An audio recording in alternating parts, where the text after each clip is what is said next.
Hello everyone, welcome back to the lecture series of Learning Theory of Automata and Formal Languages. We are into unit number 1 and this is lecture number 5. So, this particular series is completely based on the learning of theory of automata and formal languages, the basics understanding of creation of how to design the machines, okay, and to finally we can get over to the Turing machine concept. So, in this unit number 1, we have tried to segregate those topics into 10 lectures.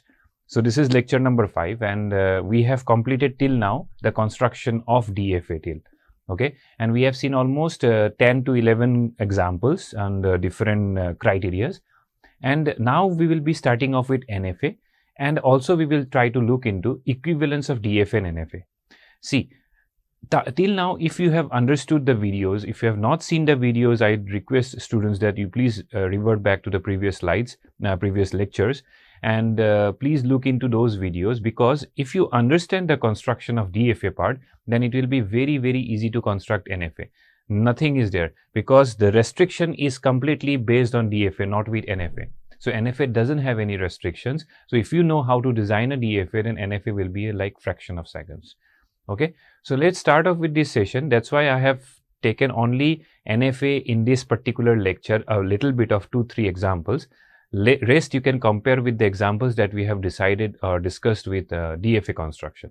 Okay, so this is the agenda. As I've already told you, we'll be discussing about the non-deterministic NFA. NFA, it is in short form, it is said as NFA, or sometimes it is also mentioned as NDFA. So don't get confused. The meaning is same. Okay. Then equivalence of DFA and NFA. So we will try to find out a process of converting an NFA to a DFA. I have given a particular question in the previous lecture, that is DFA are all DFAs NFA? And one more question, are all NFAs DFA? So if you have understood this particular topic, then you might have got the answer. Okay. After finishing this particular lecture, I will discuss with you the solution of it. Okay, so let's go into the first slide. The first slide says a non-determinism context of this NFA, non-determinism context of this NFA.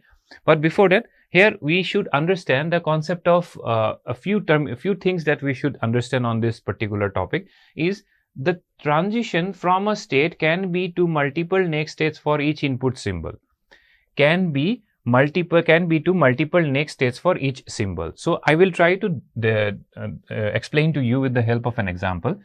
Say suppose this is a state, okay, and I'm having one more state, say suppose Q1, okay, and the input symbol that I'm concentrating is A. Suppose A is the input symbol, okay.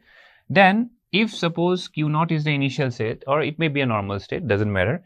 So for this input symbol A, it will have exactly one transition going to the next state or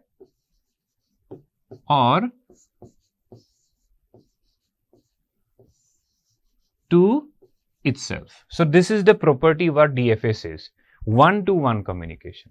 You can say one-to-one communication. See, from the state Q0, on seeing input alphabet A, it will be having exactly one transition which can go to the next state or to itself. Okay. But my dear students, if you have understood this particular concept, NFA doesn't have any restriction. What NFA can do is that from the state Q0, on seeing input alphabet A, it can go to state Q1, it can go to state Q2, it can go to state Q3, or maybe it can have a self loop of this A. So that means if you can look into these two scenarios, we can say that this NFA doesn't have any restriction. The sole importance of NFA is to accept the language. If the language is accepted, you are done. Okay. For accepting the language, you can use multiple way of working it.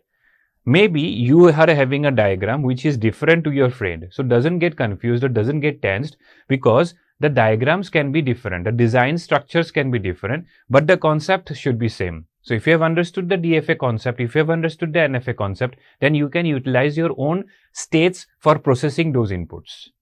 Okay. So now I think you have understood the concept of DFA and NFA difference. Okay. Now, second point is that non-deterministic automaton. Okay. Why it is said to be non-deterministic? Because it is not determined.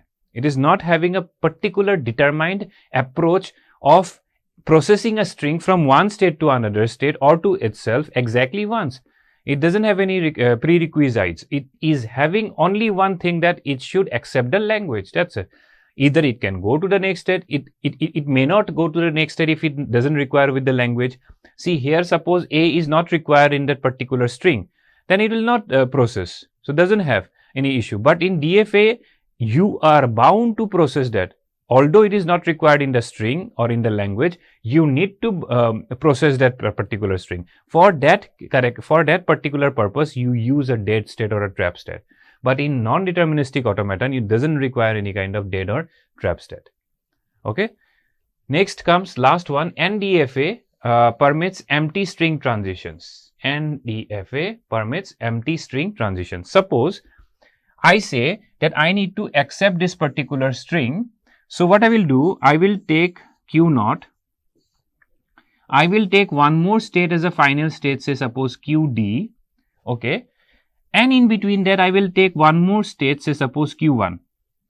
From Q1 to QD, I can use a transition, and from Q0 to Q1, I can use an empty transition. Empty transition means I am just trying to jump from one state to another state.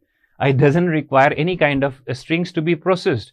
I have just, in a way you can say this is not an optimized diagram. You are trying to increase the number of states by any means, okay, which is not required. So, what you can do is that we can just simply use a particular transition from one state to another state where we are not processing anything. We are just trying to use another state, okay, which is of no regards, okay. But yes, NFA is having this property of accepting empty strings. So, that's why I have shown it to you. But regardless of this, that's why DFA is said to be like more useful, because we are trying to optimize those DFA. We try to also minimize those DFA also. You will come across in lecture number 8, I think so, minimization of a DFA. Whatever DFA you got, you can also minimize that. Minimize that means you are trying to optimize that diagram into short form or design into short form. So, that we will check it out in the particular lecture. So, I think guys, you have understood the concept about DFA and NFA difference. Now, coming to the next slide, formal description of NFA. If you ask formal description of NFA, if you ask formal description of DFA, both are same. Only the difference lies, I have already mentioned the previous slide, is the transition function. Only the difference lies over here. What I said in the previous slide, see, previous slide says that for Q0 on sync input alphabet, it can go to itself also, it can go to multiple states. So, besides taking as a multiplication of all the states, what I have done, I have taken 2 to the power q number of states. Okay. So, q is nothing but total number of states, okay, compared with the total number of input symbols, it will go to 2 to the power number of states. Okay. Suppose I am having 2 states in there, so that means this NFA is having a capacity of 2 to the power 2. That means 4 different states it can go. It is not mandatory that 4 different states it is required to go. No, 4 different states it is having the capacity to go. Okay. So, that's why I have mentioned 2 to the power q.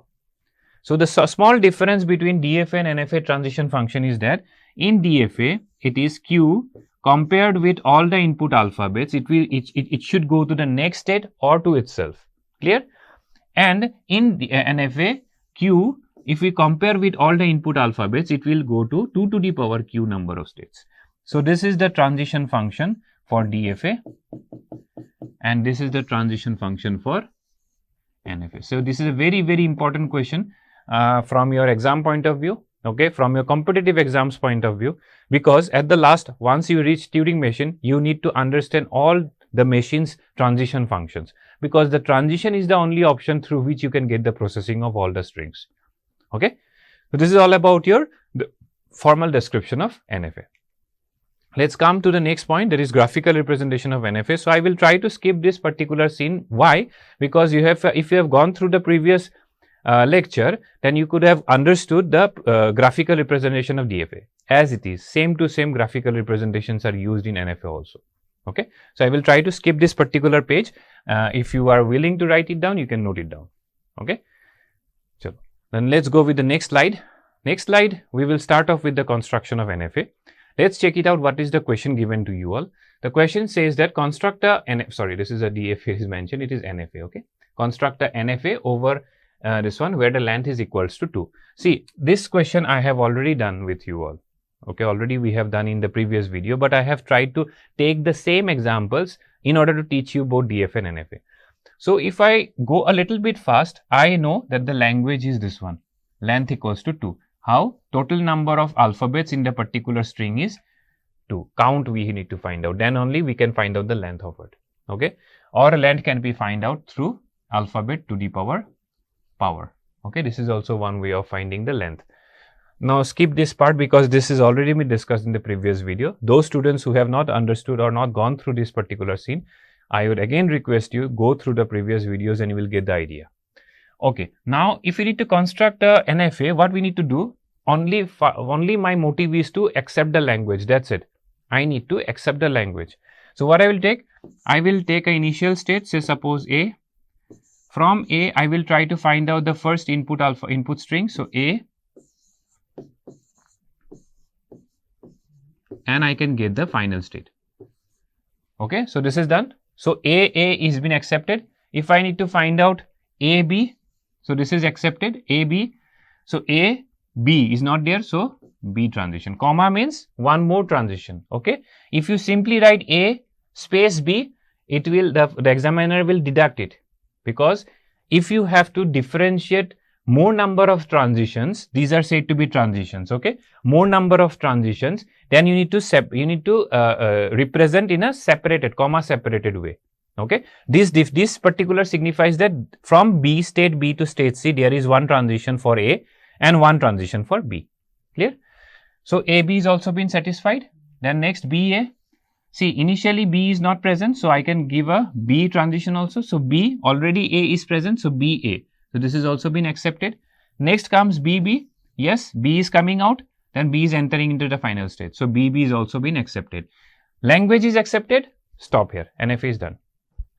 What we do in DFA, I think if you remember, state A satisfies because for both the input symbols there is exactly one transition. B also satisfies.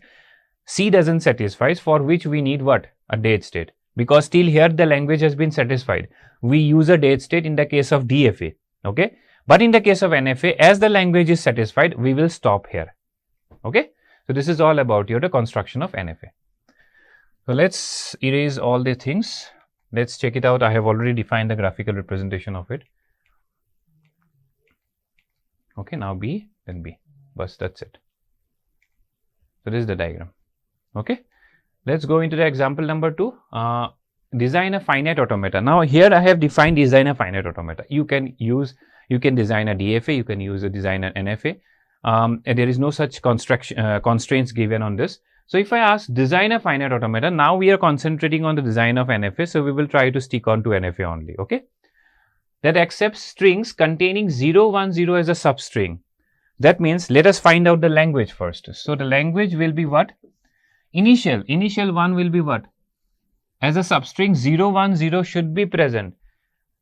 Beyond that or then before that, we doesn't require, right? So first initial string will be 0, 1, 0. This is mandatory. It should be present. Later on, we can say that 0, 0, 1, 0, 1. So that means this is also present. Substring. Okay, substring means subset of a particular string. Then we can say like 1, 0, 1, 0, 1. So this is also been accepted. Correct.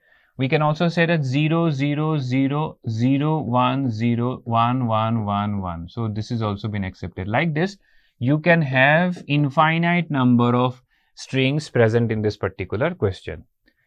I have explained to you in the previous video how to tackle these kind of questions where a restriction has been given to you. What is the restriction? That 0, 1, 0 should be present as a substring for all the strings. So that means I will try to focus on 0, 1, 0 first. So first I will try to design this particular string. So what I will take an initial state, say suppose Q0.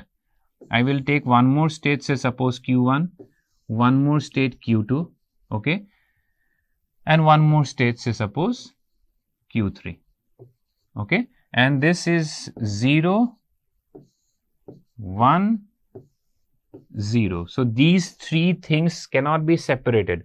These three alphabets should be together because 0, 1, 0 should be present as a substring. So if you look into this diagram, this has been accepted. Now tell me that 0, 1, 0, beyond that, can it be a combination of both 0 and 1? Yes. So I can use here 0, 1. See, now if you look into this diagram, if we are drawing a DFA, we cannot draw a transition for 0. Why? Because already there is a transition for 0 over here if we are drawing a DFA. But here is in the case of NFA, it doesn't have any issue because from 1 to many operations can be done, right? Many processing can be done. So I have tried to take beyond 0, 1, 0 any possible combination of 0 and 1. Now tell me, do I need to put anything between this? It doesn't require. What I can do is that I can end up this particular state with 0, 1. So that means all possible combinations will be there, 0, 1, 0, beyond that, after that. So now if you look into this particular diagram, this is a perfect NFA.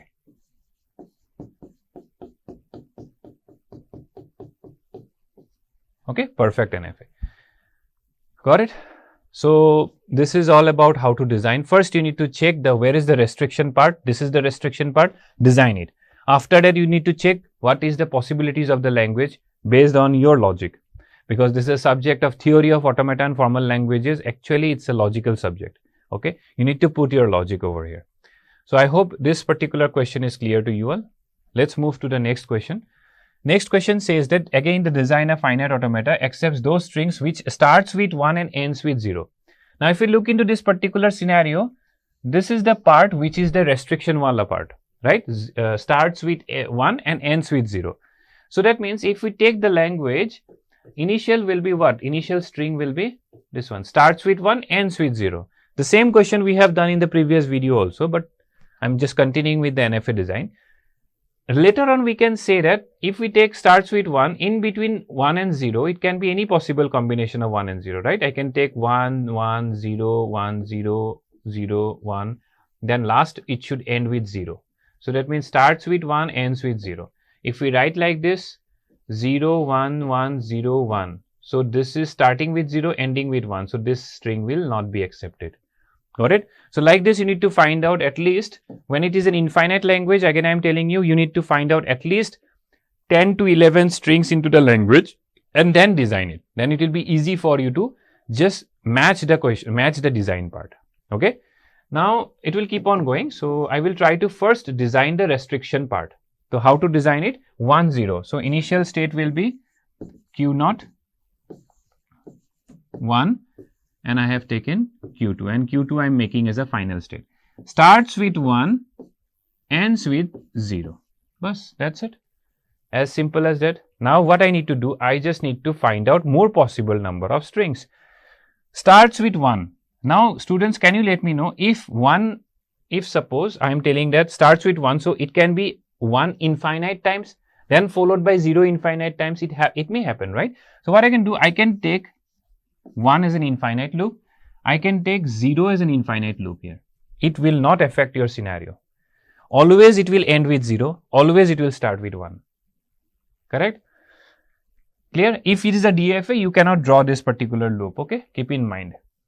Now, if I take 1, 0, can I do it? I cannot take its initial state as 0. Why? Because it cannot start with 0.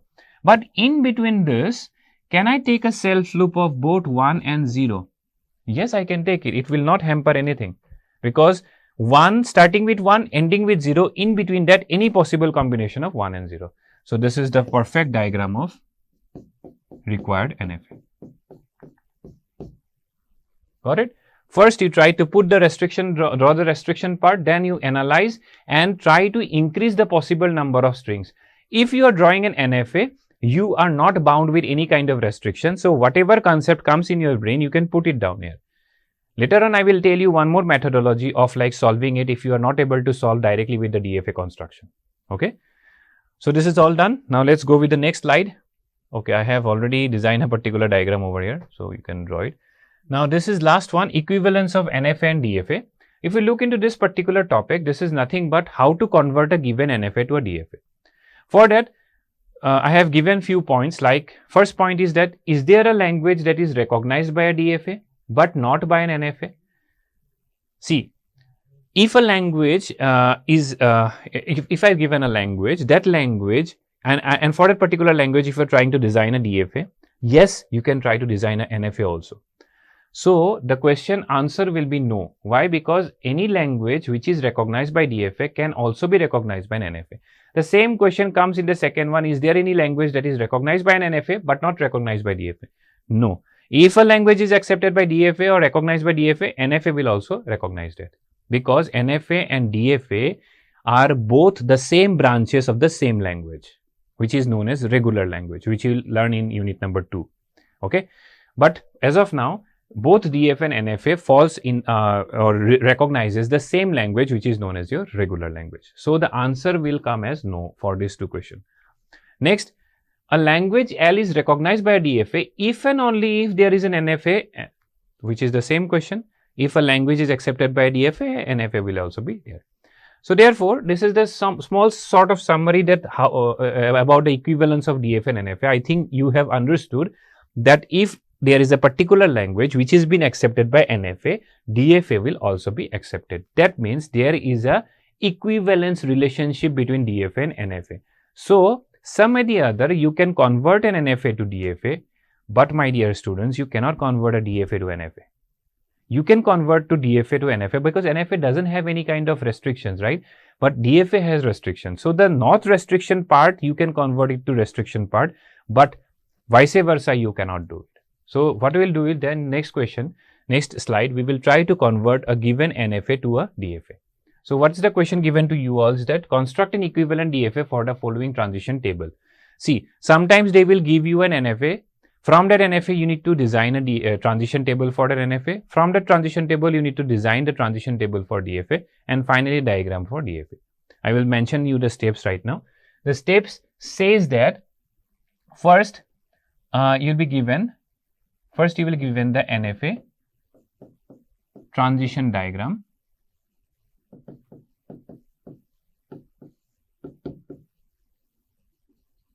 Okay, from the transition diagram, you have to design the NFA transition table. These are the steps of converting NFA to DFA.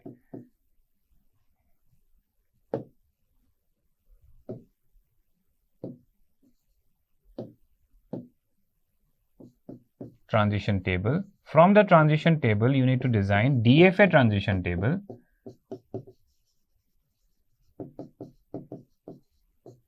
And from this DFA transition table, you need to design DFA transition diagram.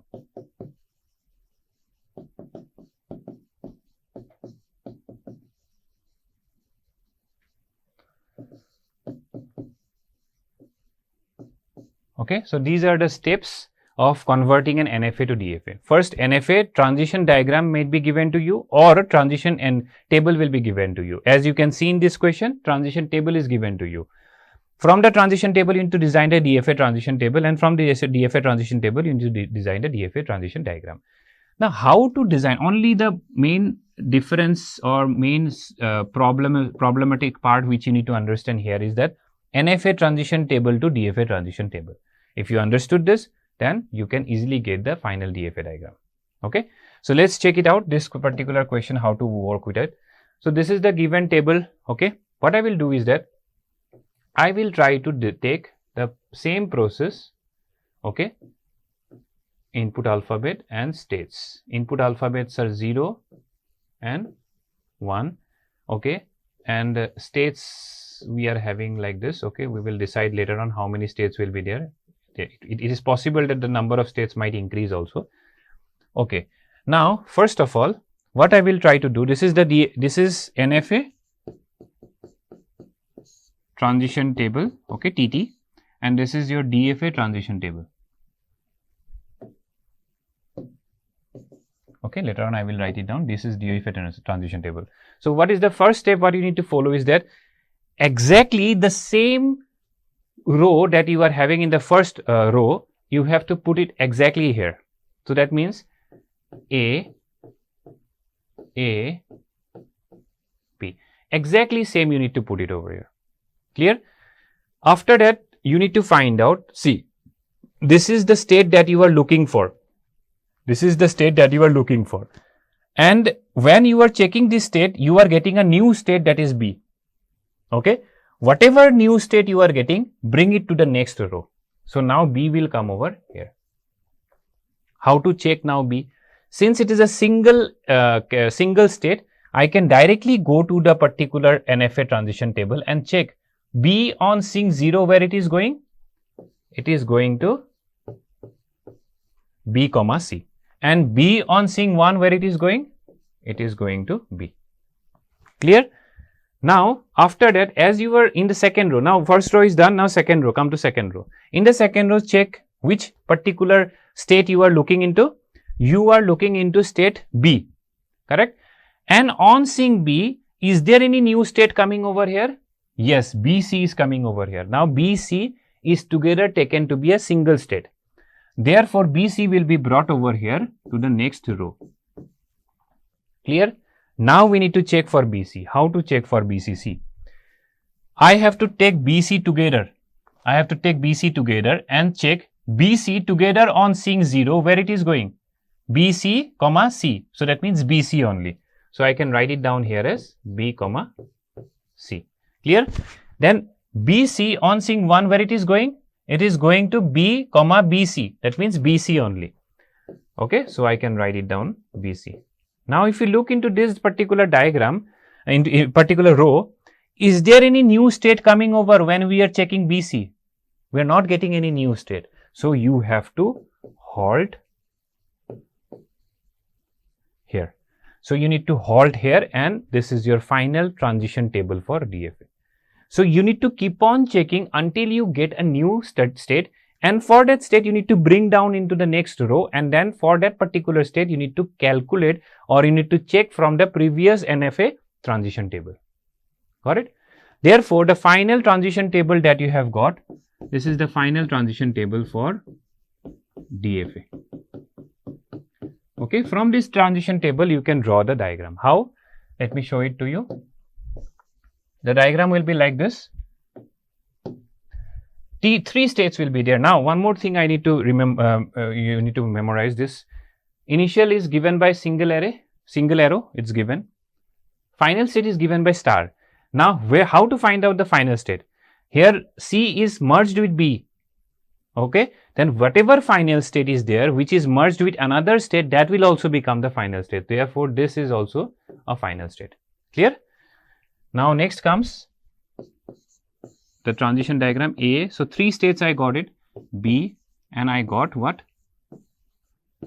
B, C. So, these 3 states I got it, right? A on sync 0 where it is going to itself. A on sync 1 where it is going to B. B on sync 0 where it is going, BC. B on sync 1 where it is going, B. BC on sync 0 and 1 where it is going, both in BC only. So, what I have to do? I have to take a self loop 0, 1. So, this is the final transition diagram for DFA. So, earlier you got this table, now you got this particular diagram. So, this is how you need to convert. This is the step, okay, NFA to DFA. Got it? So, this is how you can find out the equivalence of NFA and DFA. Later on, we will take few more examples in order to make you understand more clearly with for the conversion process. Okay. So, therefore, in this presentation, we have understood the concept of NFA. We have also understood the concept of NFA to DFA construction, and we have tried to analyze that how the equivalence of DFA and NFA can be maintained. So, in the next video, we will come across with one more interesting topic. Thank you for watching this video.